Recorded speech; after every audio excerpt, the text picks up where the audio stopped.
Hello दोस्तों, नमस्कार। उम्मीद करते हैं आप अच्छे होंगे। आज हम कक्षा नवमीं के विज्ञान के महत्वपूर्ण प्रश्न देखेंगे जो त्रैमासिक परीक्षा के आधार पर है। आइए हम देखते हैं। सबसे पहले हमारे पास प्रश्न दिया हुआ है, पदार्थ के कणों के बीच रिक्त स्थान। अभी आप जानते हैं कि पदार्थ वैसे 3 प्रकार के होते हैं। कौन कौन सा होता है? ठोस, द्रव, गैस। अब इनके बीच की सबसे ज़्यादा रिक्त स्थान किस में रहता है? सबसे ज़्यादा रिक्त स्थान अगर आता है तो आर्डर का मिलेगा, तो सबसे ज़्यादा रिक्त स्थान गैस में रहता है, गैस के बाद द्रव्य में रहता है, और द्रव्य के बाद किस में रहता है? ठोस में रहता है। मतलब इनके बीच जो कण होते हैं, पदार्थ के जो कण होते हैं, उनके बीच सबसे ज़्यादा स्थान गैप रहता है तो किस में रहता है? गैस में रहता है। उसके बाद द्रव्य में रहता है, इसके बाद सबसे कम रहता है तो ठोस में रहता है। अब सबसे ज़्यादा, अब दूसरा प्रश्न दिया हमारे पास कि सबसे ज़्यादा कण किसके गतिशील होते हैं। तो आपको मालूम है कि जिसमें सबसे ज़्यादा स्थान गैप रहेगा, बीच में स्थान रहेगा, उसी के कण सबसे ज़्यादा गतिशील रहते हैं। सबसे ज़्यादा कण सबसे ज़्यादा स्थान किस में रहता है? गैस में। तो गैस के कण सबसे ज़्यादा गतिशील होंगे। फिर इसके बाद सबसे ज़्यादा उसके बाद किस में स्थान रहता है? द्रव में। तो द्रव के कण गतिशील होंगे। सबसे कम स्थान ठोस में रहता है, इस कारण से ठोस के कण सबसे कम गतिशील होते हैं। इसके बाद आता है, एक आता है आकर्षण बल। आकर्षण बल सबसे ज़्यादा किस में रहता है? तो आकर्षण बल, देखिए, जिसमें आकर्षण बल ज़्यादा होता है उनके बीच रिक्त स्थान क्या होता है? कम होता है।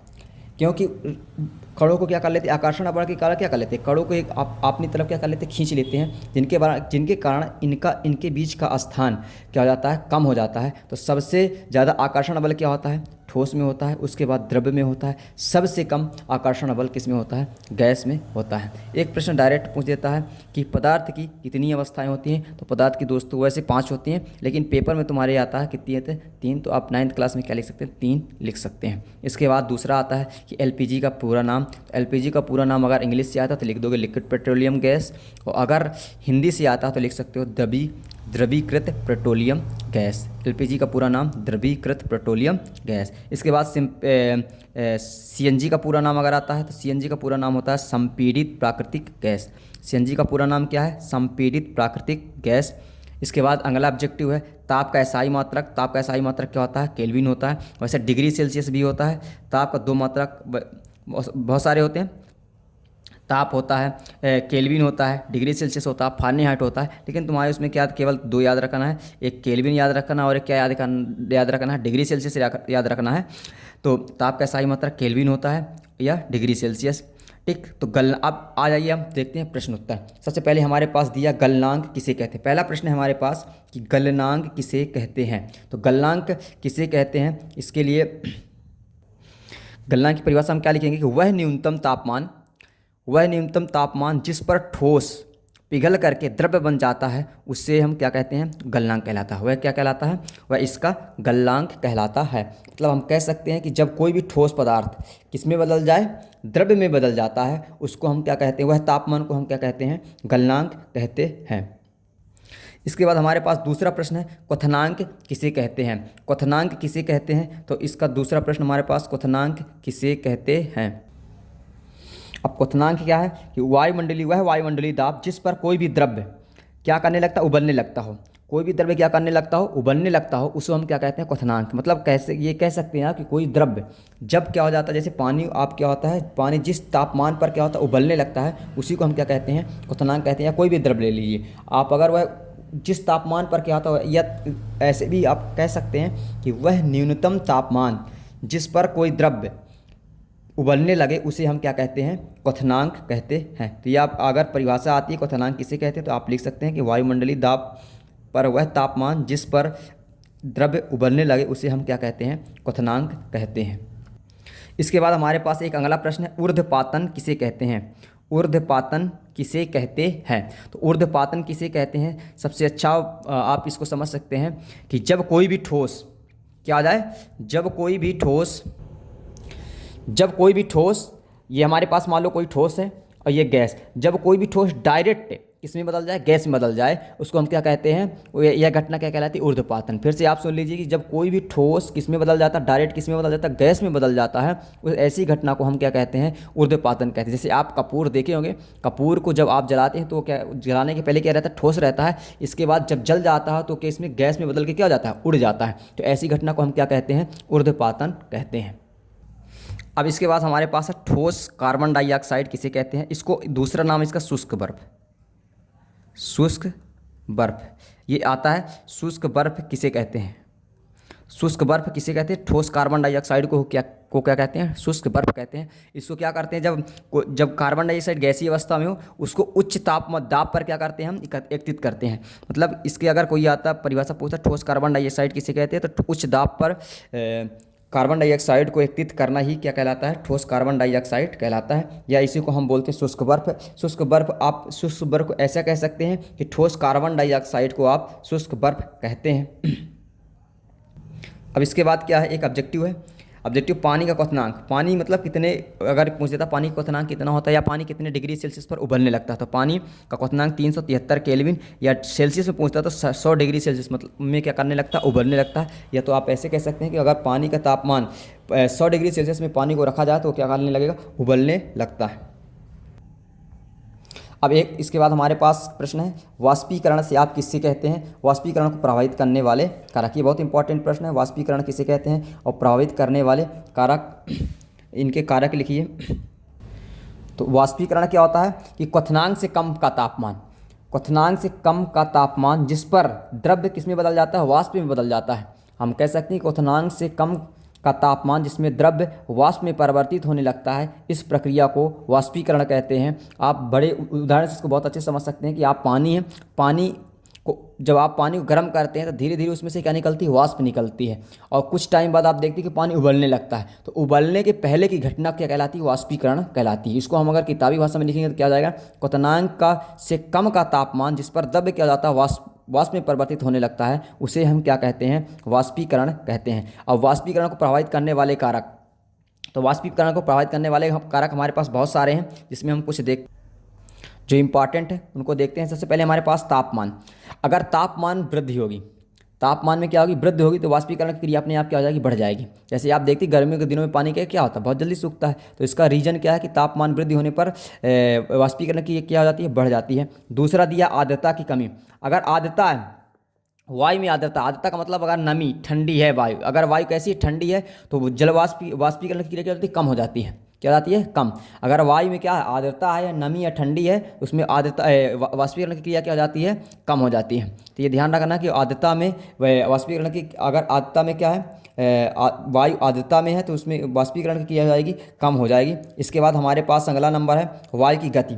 वायु की गति अगर में वृद्धि कर दें, यदि यह कह दें कि वायु की गति अगर तेज है तो वाष्पीकरण की क्रिया क्या जाएगी? बढ़ जाती है। अगर जितनी वायु की गति आप बढ़ाएंगे तो वाष्पीकरण की क्रिया क्या होगी? उतनी ही बढ़ेगी। और जितनी वायु की गति को आप कम करेंगे तो आप उतनी ही वाष्पीकरण की क्रिया क्या हो जाएगी? कम हो जाएगी। उदाहरण के तौर पर आप देख सकते हैं कि अगर आपके कपड़े गीले हों और आप उसको कूलर के सामने रख दीजिए तो क्या हो जाता है? वो कुछ टाइम बाद सूख जाता है। वो कैसे सूख जाता है? वाष्पीकरण प्रक्रिया के द्वारा ही क्या हो जाता है? सूख जाता है। तो आप कह सकते हैं कि वाष्पीकरण में वायु की अगर गति आप बढ़ा देते हैं तो वाष्पीकरण क्रिया बढ़ जाती है, और अगर वायु की गति कम कर देते हैं तो वाष्पीकरण क्रिया कम हो जाती है।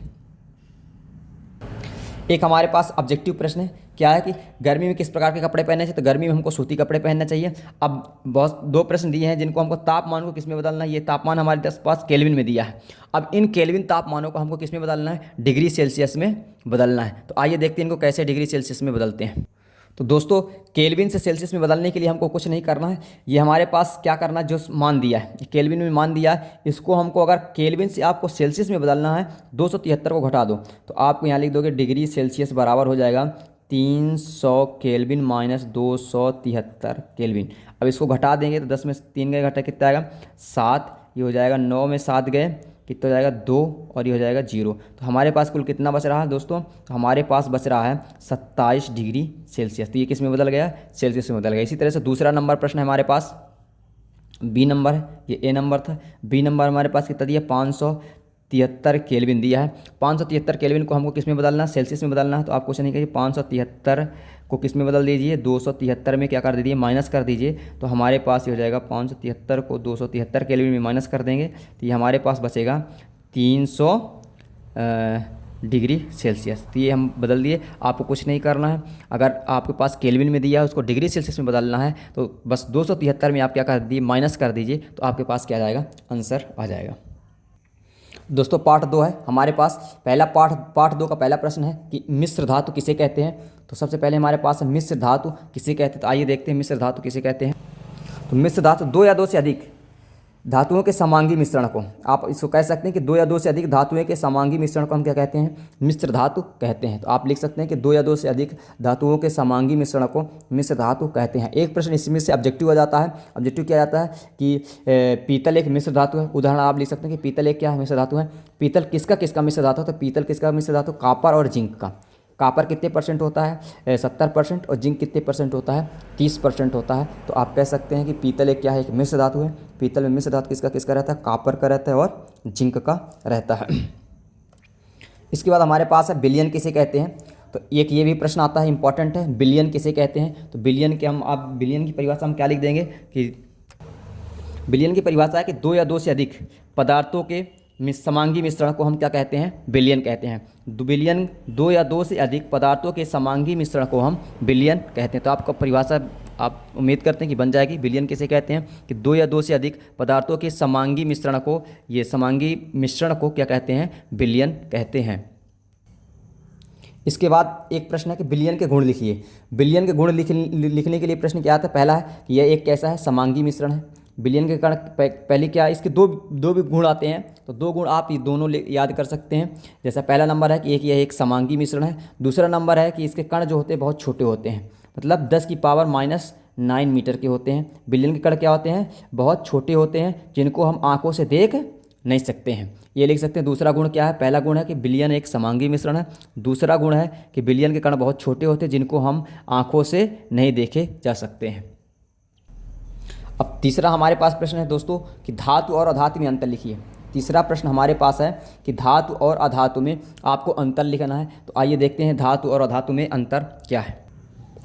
दोस्तों पहला धातु और धातु में अंतर, तो आप धातु साइड लिख सकते हैं, धातुएं क्या होती हैं, चमकीली होती हैं। और अधातु साइड लिख सकते हैं कि अधातुएं क्या होती हैं, चमकीली नहीं होती हैं। आप ये लिख सकते हैं कि धातुएं क्या होती हैं, चमकीली होती हैं, और अधातुएं क्या होती हैं, चमकीली नहीं होती हैं। दूसरा लिख सकते हो, धातुएं क्या होती हैं, ताप तथा विद्युत की सुचालक होती हैं। धातुएं क्या होती हैं, ताप एवं विद्युत की सुचालक होती हैं, जबकि अधातु क्या होती है, ताप एवं विद्युत की कुचालक होती हैं। क्या लिख दोगे, अधातुएं ताप एवं विद्युत की कुचालक होती हैं।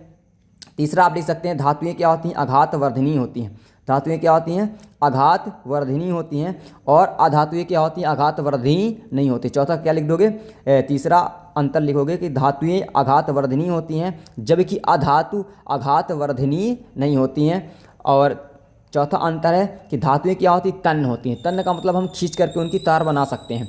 धातुएं क्या होती, तन्य होती हैं, जबकि अधातुएं तन्य नहीं होती, मतलब अधातुओं को हम खींच करके तार नहीं बना सकते। दोस्तों उम्मीद करते हैं कि आप ये चार अंतर लिख लेंगे। पहला अंतर है कि धातुएं चमकीली होती हैं, अधातुएं चमकीली नहीं होती। दूसरा, धातुएं ताप एवं विद्युत की सुचालक होती हैं, अधातुएं ताप एवं विद्युत की सुचालक नहीं होती हैं। तीसरा नंबर लिख लोगे, धातुएं तन्य होती हैं, अधातुएं तन्य नहीं होती हैं। चौथा लिख दोगे, धातुएं आघात वर्धनीय होती हैं और अधातुएं आघात वर्धनीय नहीं होती हैं। ये चार अंतर आप बड़े आराम से लिख सकते हैं। इसके बाद हमारे पास क्या है, भौतिक एवं रासायनिक गुण है। तो भौतिक एवं रासायनिक परिवर्तन किसे कहते हैं, आप बताइए। भौतिक, ये बहुत इंपॉर्टेंट प्रश्न है, भौतिक एवं रासायनिक परिवर्तन किसे कहते हैं, इस बताइए। तो भौतिक परिवर्तन वह परिवर्तन जिसमें किसी भी पदार्थ के भौतिक गुणों में परिवर्तन होता है, ना कि रासायनिक गुण में परिवर्तन होता है, उसे हम क्या कहते हैं, भौतिक परिवर्तन कहते हैं। आप फिर से सुन लीजिए कि भौतिक गुण वह परिवर्तन है, वह परिवर्तन जिसमें किसी भी पदार्थ के भौतिक गुणों में परिवर्तन होता है, उसे हम कहते हैं भौतिक गुण कहते हैं। और रासायनिक गुण क्या होता है, रासायनिक परिवर्तन वह परिवर्तन है जिसके किसी भी पदार्थ के भौतिक एवं रासायनिक दोनों में परिवर्तन होता है, उसे हम क्या कहते हैं, रासायनिक परिवर्तन कहते हैं। तो उम्मीद करते हैं कि आपसे ये भौतिक एवं रासायनिक परिवर्तन की परिभाषा बन जाएगी। इसके बाद अगला प्रश्न है, मिश्रण एवं यौगिक में अंतर लिखिए। बहुत इंपॉर्टेंट प्रश्न है ये, मिश्रण और यौगिक में क्या लिखना है, अंतर लिखना है।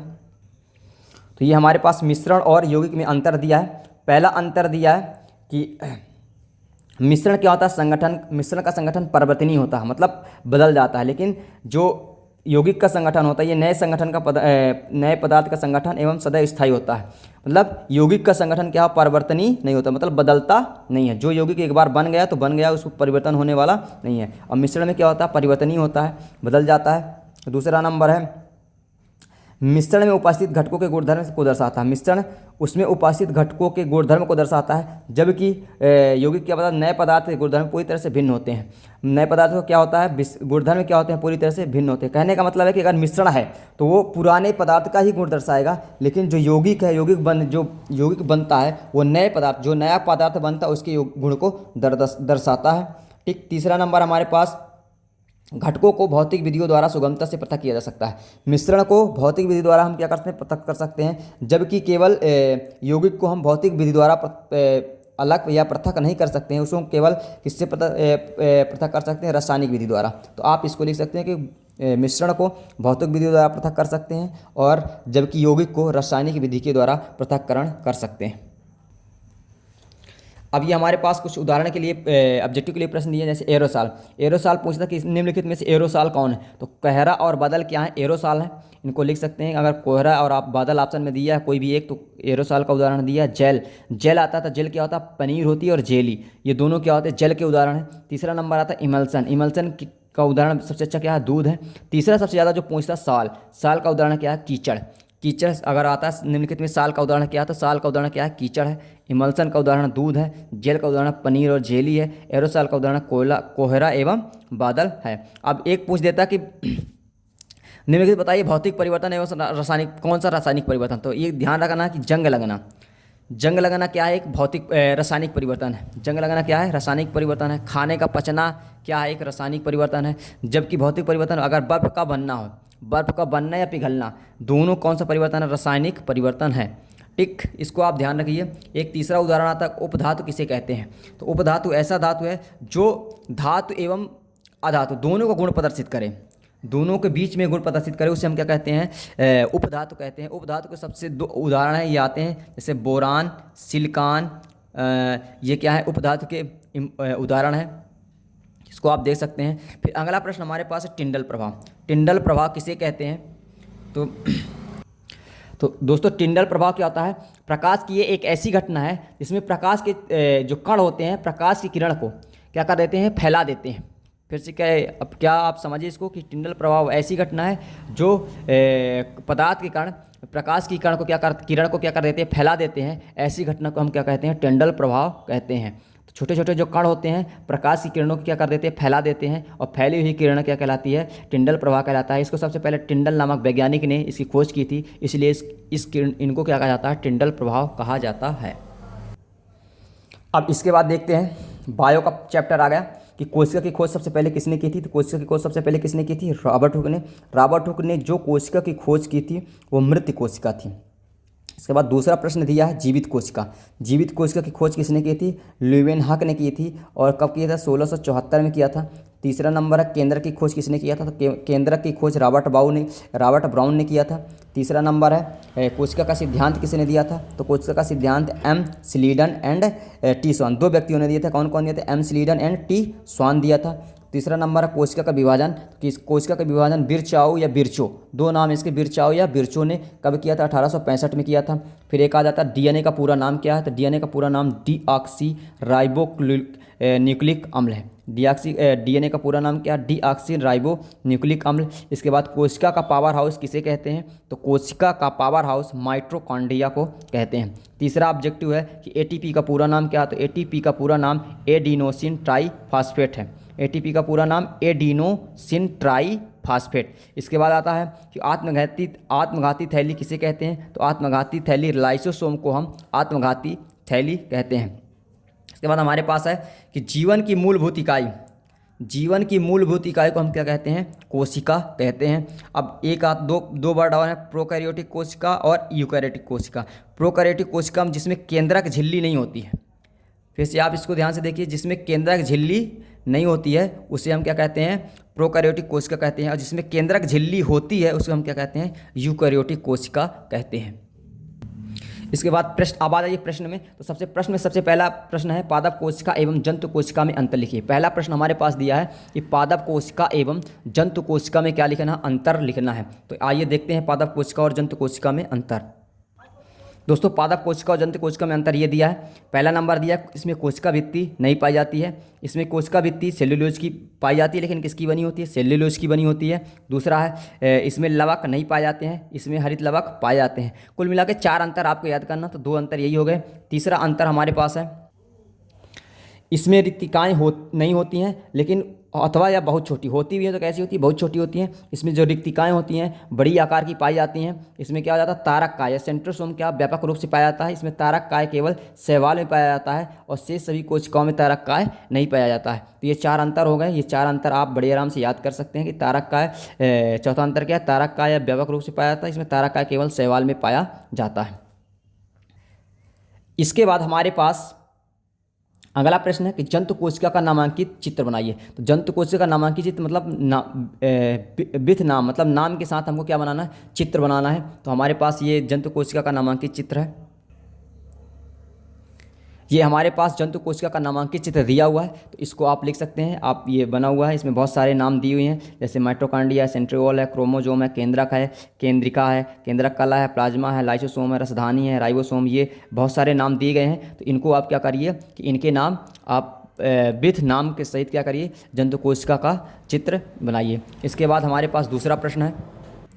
दूसरा प्रश्न हमारे पास पादप कोशिका है। पादप कोशिका का ये नामांकित चित्र बना हुआ है। तो ये पादप कोशिका का नामांकित चित्र बना हुआ है, इसको आप बड़े आराम से बना सकते हैं और इसके अंदर जितने भी भाग हैं पादप कोशिका के उसके नाम को आप क्या कर सकते हैं? लिख सकते हैं।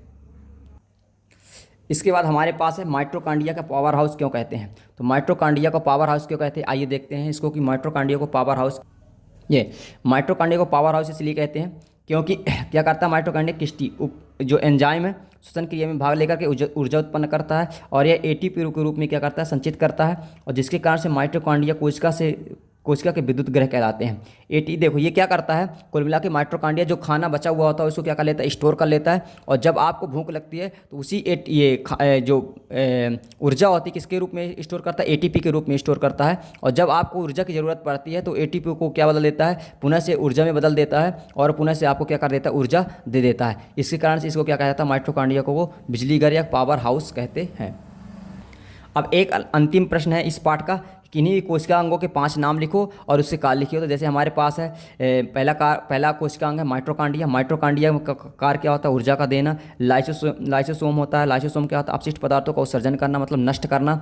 तीसरा है गाल्जी उपकरण क्या होता है? उत्पादों का संग्रहण करना। और राइबोसोम होता है प्रोटीन का संश्लेषण करना। तो ये हमारे पास 4-5 नाम है और उसके कोशिका अंगों के नाम है और उनके कार्य लिखे हैं, तो आप इनको देख के बड़े आराम से कर सकते हो। अब अगला प्रश्न है हमारे पास अगला पाठ है ऊतक का पाठ है। ऊतक किसे कहते हैं? तो कोशिकाओं के समूह को हम क्या कहते हैं? एक समान कोशिकाओं के समूह को हम ऊतक कहते हैं। अगर ऊतक की परिभाषा आता है तो डायरेक्ट आप लिख सकते हैं कि एक समान कोशिकाओं के समूह को हम ऊतक कहते हैं। फिर दूसरा प्रश्न हमारे पास अस्थायी ऊतक किसे कहते हैं? स्थायी ऊतक वह ऊतक है जिसका विभाजन नहीं होता है, उसे हम क्या कहते हैं? अस्थायी ऊतक कहते हैं। तीसरा प्रश्न हमारे पास नामांकित तंत्रिका ऊतक का नामांकित चित्र बनाइए। तंत्रिका ऊतक का नामांकित चित्र तो आप देख सकते हैं कैसे तंत्रिका ऊतक का नामांकित चित्र। ये हमारे पास तंत्रिका ऊतक बना हुआ है इस तरह से। आप ये तंत्रिका ऊतक है, इसको न्यूरॉन भी बोलते हैं। कभी अगर आपके पास आ जाता है कि उसमें आ जाता है कि न्यूरॉन तंत्रिका का नामांकित चित्र बनाइए, तो ये इसी को न्यूरॉन कहते हैं, इसी को बोलते हैं तंत्रिका ऊतक। तो ये तंत्रिका ऊतक का चित्र है, इसको आप देख सकते हैं कि इसके बहुत सारे पार्ट हैं। केंद्रक है, डेंट्राइड है, कोशिकाएँ है, तंत्रिकाक्ष है, और इधर भी क्या दिया? ये डेंट्राइड दिया हुआ है, तो इसको आप देख के बना सकते हैं। अब हमारे पास एक अगला प्रश्न है जाइलम। एक आता है संयोजी ऊतक। संयोजी ऊतक क्या होता है? रक्त को आप कह सकते हैं कि रक्त एक क्या है? संयोजी ऊतक है। जाइलम के कार्य लिखिए। तो जाइलम ये बहुत इंपॉर्टेंट प्रश्न है कि जाइलम के कार्य लिखिए। तो जाइलम के या तो आ सकता है कि जाइलम के 2 कार्य लिखिए। तो आप इसको लिख सकते हैं जाइलम के 2 कार्य कौन कौन से हैं। तो इसको देखिए, आप आइए देखते हैं कि जाइलम के 2 कार्य कौन कौन से हैं। दोस्तों जाइलम के 2 कार्य ये दिए हुए हैं। पहला कार्य है कि पानी या खनिज को जाइलम क्या करता है? पानी और खनिज को जड़ से कहाँ तक पहुँचाता है? पत्तियों और तने तक पहुँचाता है। पानी एवं खनिज को जड़ से कहाँ तक पहुँचाता है? पत्तियों तक पहुँचाता है। और दूसरा है पौधों को यांत्रिक सहायता प्रदान करता है। यांत्रिक सहायता मतलब पौधों को खड़े रखने का काम कौन करता है? जाइलम करता है। तो इसके 2 कार्य हो गए। पहला कार्य है कि पौधे जल एवं खनिज को कहाँ पहुँचाता है? पत्तियों तक पहुँचाता है जड़ से। दूसरा है पौधों को यांत्रिक सहायता प्रदान करता है, मतलब खड़े रहने के लिए क्या करता है? उसको सहायता करता है। दूसरा प्रश्न है हमारे पास रंध्र के कार्य लिखिए। तो रंध्र के दो कार्य लिखने के लिए अगर आ जाए तो रंध्र के दो कार्य क्या हैं, आइए हम देखते हैं कि रंध्र के दो कार्य क्या हैं।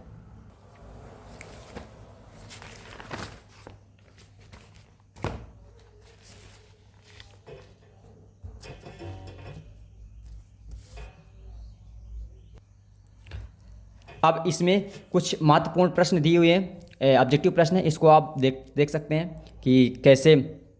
जैसे पहला नंबर है, पानी एवं खनिज को जड़ से पत्ती तक पहुंचाने का काम कौन करता है? तो जाइलम करता है। रक्त एक प्रकार का संयोजी ऊतक है। आरबीसी का नाम लाल रक्त कणिकाएं हैं। डब्ल्यूबीसी का नाम श्वेत रक्त कणिकाएं हैं। पत्तियों और पौधों तक भोजन पहुंचाने का काम पत्तियों से पौधे तक, मतलब उसके जड़ एवं तने तक पहुंचाने का काम कौन करता है? फ्लोएम करता है। अगला नंबर, संवहन ऊतक का काम कौन करता है? संवहन ऊतक जाइलम और फ्लोएम का काम करते हैं। क्लोरोफिल कहाँ पाया था? क्लोरोफिल किसमें पाया था? पैरेंकाइमा में पाया था। ये कुछ इस पार्ट के महत्वपूर्ण ऑब्जेक्टिव हैं, इसको आप देखिए और इसको पढ़ के जाइए। आप उम्मीद करते हैं कि ये पेपर में यही आएंगे।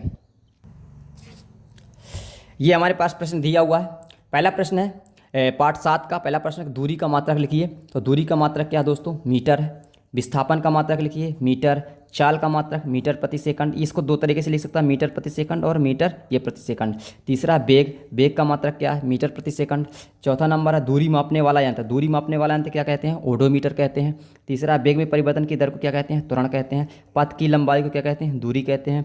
ऋणात्मक त्वरण को हम क्या कहते हैं? मंदन कहते हैं। और गति का प्रथम समीकरण क्या है? v = u + at। द्वितीय समीकरण है s = u t+1/2 AT²। इसके बाद क्या जाता है? त्वरण का मात्रक। त्वरण का मात्रक क्या होता है? मीटर प्रति सेकंड स्क्वायर। औसत चाल क्या होती है? तय की गई कुल दूरी बटे कुल समयावधि। तो ये 7 पार्ट के क्या है? ऑब्जेक्टिव दिए हुए हैं, इनको आप पढ़ के जाइए, कुछ ना कुछ इसमें से जरूर फंसेगा। इसी तरह से पार्ट 7 के कुछ प्रश्न दिए हुए हैं, जैसे बहुत इंपॉर्टेंट है, दूरी एवं विस्थापन में अंतर लिखिए। तो दूरी, आइए देखते हैं दूरी और विस्थापन में क्या अंतर है। पहला नंबर है, दूरी और विस्थापन में अंतर। वस्तु द्वारा तय किए गए पथ की लंबाई को हम दूरी कहते हैं। एक निश्चित दिशा में गतिमान वस्तु से प्रारंभिक एवं अंतिम वस्तु के बीच की दूरी को हम क्या कहते हैं? न्यूनतम दूरी को हम विस्थापन कहते हैं। ये हमारे पास कौन सा अंतर? पहला अंतर है। अब आइए दूसरा अंतर। दूरी एक अदिश राशि है, जबकि विस्थापन एक सदिश राशि है। दूरी का मान सदैव शून्य, ऋणात्मक या धनात्मक कुछ भी हो सकता है, जबकि विस्थापन का मान सदैव धनात्मक। विस्थापन देखो, दूरी का मान क्या हो सकता है? कभी भी सदैव धनात्मक होता है, कभी भी ऋणात्मक या शून्य नहीं हो सकता। लेकिन विस्थापन का मान सदैव क्या होता है? धनात्मक, ऋणात्मक या शून्य कुछ भी हो सकता है। अब दूरी सदैव वस्तु द्वारा तय की पथ की लंबाई पर निर्भर करती है, जबकि विस्थापन वस्तु द्वारा तय किए गए पथ की लंबाई पर निर्भर नहीं करता। आपको 4 अंतर याद रखना है। ये 4 अंतर हो गए। आप उम्मीद करते हैं कि 4 अंतर लिख लेंगे। अब इसके बाद हम अगला प्रश्न देखते हैं। अगला प्रश्न हमारे पास है, चाल और वेग में अंतर लिखिए। ये भी बहुत इंपॉर्टेंट है, चाल और वेग में अंतर। आइए देखते हैं चाल और वेग में क्या अंतर है। चाल और वेग में अंतर है, पहला, एकांक समय में चली गई दूरी चाल कहलाती है। दूसरा, उस वेग साइड लिखोगे, एकांक समय में किसी निश्चित दिशा में विस्थापन वेग कहलाता है। चाल एक अदिश राशि है, वेग एक सदिश राशि है। ये अब तीसरा अंतर है, इसे व्यक्त करने के लिए केवल परिमाण की आवश्यकता होती है और इसे व्यक्त करने के लिए परिमाण और दिशा दोनों की आवश्यकता होती है। चाल का औसत मान कभी भी ऋणात्मक, शून्य नहीं हो सकता, सदैव क्या होता है? धनात्मक होता है, जबकि वेग का औसत मान ऋणात्मक, धनात्मक और शून्य हो सकता है। तो ये 4 अंतर हो गए चाल और वेग में। अब अगला प्रश्न देखते हैं। अगला प्रश्न हमारे पास है कि त्वरण किसे कहते हैं। तो आप लिख सकते हैं त्वरण किसे कहते हैं? ऋणात्मक त्वरण क्या कहलाता है? वेग परिवर्तन की दर को त्वरण कहते हैं। बहुत इंपॉर्टेंट प्रश्न है कि त्वरण किसे कहते हैं? वेग परिवर्तन की दर को क्या कहते हैं? त्वरण कहते हैं। इसके बाद दूसरा अगला प्रश्न है, मंदन किसे कहते हैं? तो ऋणात्मक त्वरण क्या कहलाता है? मंदन कहलाता है। अब चौथा प्रश्न हमारे पास, त्वरण किसे कहते हैं? इसका SI मात्रक लिखिए। बहुत इंपॉर्टेंट है, त्वरण किसे कहते हैं? इसका SI मात्रक लिखिए। तो आइए देखते हैं त्वरण किसे कहते हैं, इसका SI मात्रक लिखिए। हमारे पास ये दिया, त्वरण किसे कहते हैं? तो किसी वस्तु में वेग परिवर्तन की दर को क्या कहते हैं? त्वरण कहते हैं। इसका SI मात्रक, ये सबसे इंपॉर्टेंट है, इसका SI मात्रक क्या होता है? मीटर प्रति सेकंड। दो तरीके से लिख सकते हो कि हिंदी से भी लिख सकते हो मीटर प्रति वर्ग सेकंड स्क्वायर, या लिख सकते हो मीटर प्रति सेकंड स्क्वायर। अब इसको ऊपर ये हो जाता है, जैसे आप इसको लिख सकते हो मीटर प्रति सेकंड स्क्वायर लिख सकते हो, इसको ऊपर ले जाओगे तो ये हो जाएगा माइनस, ये प्लस में तो क्या जाता है? माइनस में हो जाता है, तो ये बन जाता है मीटर प्रति सेकंड स्क्वायर, या मीटर सेकंड स्क्वायर की -2। ये हो गया। अब इसके बाद नेक्स्ट प्रश्न है हमारे पास। इसके बाद हमारे पास पाठ अगला है, बल का मात्रक। तो बल का मात्रक क्या है हमारे पास? न्यूटन है। दाब का मात्रक पास्कल होता है। जड़त का मात्रक जड़त का माप मतलब जड़त किसके द्वारा नापते हैं? द्रव्यमान, जिसका जितना ज़्यादा द्रव्यमान होगा जड़त उतना ही अधिक होगा। गति का प्रथम नियम किसने दिया था? न्यूटन ने दिया था। बल एक कैसी राशि है? सदिश राशि है। और संवेग का मात्रक, संवेग का मात्रक क्या होता है? किलोग्राम मीटर प्रति सेकंड। क्या होता है संवेग का मात्रक? बहुत इंपॉर्टेंट है, किलोग्राम मीटर प्रति सेकंड। अब आइए इसके कुछ प्रश्न देखते हैं। बल किसे कहते हैं? तो आइए देखते हैं बल किसे कहते हैं। बल की परिभाषा हम ऐसे लिख सकते हैं कि बल की परिभाषा क्या होती है? F बराबर m a। न्यूटन के द्वितीय नियम से कि किसी भी वस्तु में निहित द्रव्यमान और उसका त्वरण में परिवर्तन की दर के गुणनफल को हम क्या कहते हैं? बल कहते हैं। फिर से आप कह सकते हैं, फिर से आप इसको समझिए कि बल का बराबर F बराबर तो m गुणे n। उसको कह सकते हैं किसी भी वस्तु में निहित द्रव्यमान और उसके त्वरण में परिवर्तन की दर के गुणनफल को हम क्या कहते हैं? बल कहते हैं। इसका एसआई मात्रक न्यूटन होता है। इसको कैपिटल N से प्रदर्शित करते हैं। इसके बाद आ जाता है जड़त्व किसे कहते हैं? जड़त्व से आप क्या समझते हैं? किसी भी वस्तु का द्रव्यमान जितना ज़्यादा होगा जड़त्व का मान उतना ही अधिक होगा, और जितना कम होगा द्रव्यमान उतना ही जड़त्व का मान क्या होता है? जड़त्व क्या है? एक तरह से हम इसको बोल सकते हैं घर्षण या विरोध। किसी वस्तु का परिवर्तन में विरोध करना ही क्या कहलाता है? जड़त्व कहलाता है। इसके बाद है गति का प्रथम नियम। गति का प्रथम नियम को गैलीलियो के प्रथम नियम से भी जानते हैं, गैलीलियो का नियम भी जानते हैं। तो गति का प्रथम नियम है कि यदि कोई वस्तु गतिवान है तो गतिवान अवस्था में ही रहेगी, यदि कोई वस्तु स्थिर है तो स्थिर ही रहेगी जब तक उस पर कोई बाह्य बल ना लगाया जाए। इसके बाद आता है दूसरा है गति का द्वितीय नियम। तो गति का द्वितीय नियम आइए देखते हैं हम क्या है। गति का द्वितीय नियम है कि जब किसी वस्तु पर बल लगाया जाता है या किसी वस्तु पर निहित द्रव्यमान और उसके त्वरण के गुणनफल के बराबर होता है, उससे हम क्या कहते हैं? न्यूटन के गति का द्वितीय नियम कहते हैं। एक बार फिर से देख सकते हैं, किसी वस्तु पर बल लगाया गया, उस बल द्वारा वस्तु की वह बल वस्तु की संहित द्रव्यमान एवं उस वस्तु द्वारा उत्पन्न त्वरण के गुणनफल के क्या होता है? बराबर होता है। ये क्या है? न्यूटन का द्वितीय नियम। ये न्यूटन का द्वितीय नियम क्या बताता है? बल का सूत्र बताता है। ये बल का सूत्र है F बराबर m a। इसको हम लिख सकते हैं F बराबर ma। और इसका मात्रक क्या होता है? बल का मात्रक क्या हो जाता है? न्यूटन हो जाता है। अब इसी के बाद आता है तीसरा प्रश्न न्यूटन की गति का तृतीय नियम लिखिए। न्यूटन की गति का तृतीय नियम होता है प्रत्येक क्रिया के बराबर विपरीत प्रक्रिया होती है। ये कहने का मतलब है कि कोई भी हम अगर काम कर रहे हैं उसकी कोई ना कोई ज़रूर विपरीत प्रक्रिया होगी या उल्टा कोई ना कोई ज़रूर विपरीत प्रक्रिया हमको मिलती है। तो इसका कह सकते हैं प्रत्येक क्रिया के बराबर विपरीत प्रक्रिया होती है। अब इसका वो एक उदाहरण है कि F1 बराबर होता है F2 की। इसकी डायरेक्शन क्या होती है? अलग होती है, इसलिए इसमें क्या लगा देते हैं? माइनस लगा देते हैं। F1 बराबर माइनस F2 के, क्योंकि अगर आप इधर से बल लगाते हैं, आप इधर को इधर बल लगाते हैं तो कोई जो व्यक्ति होगा जो इधर से आपकी तरफ बल लगाएगा, इसलिए दोनों की दिशाएँ क्या होती हैं? अलग अलग होती हैं, इसलिए यहाँ क्या अलग चिन्ह लग जाता है? माइनस लग जाता है। तो F1 बराबर F2। धन्यवाद दोस्तों। उम्मीद करते हैं कि आप जितने भी प्रश्न इसमें दिए गए हैं आप इनको पढ़ के जाइए, आपको त्रैमासिक पेपर में ज़रूर हेल्प मिलेगा। और वीडियो को लाइक कीजिए और चैनल को सब्सक्राइब कीजिए।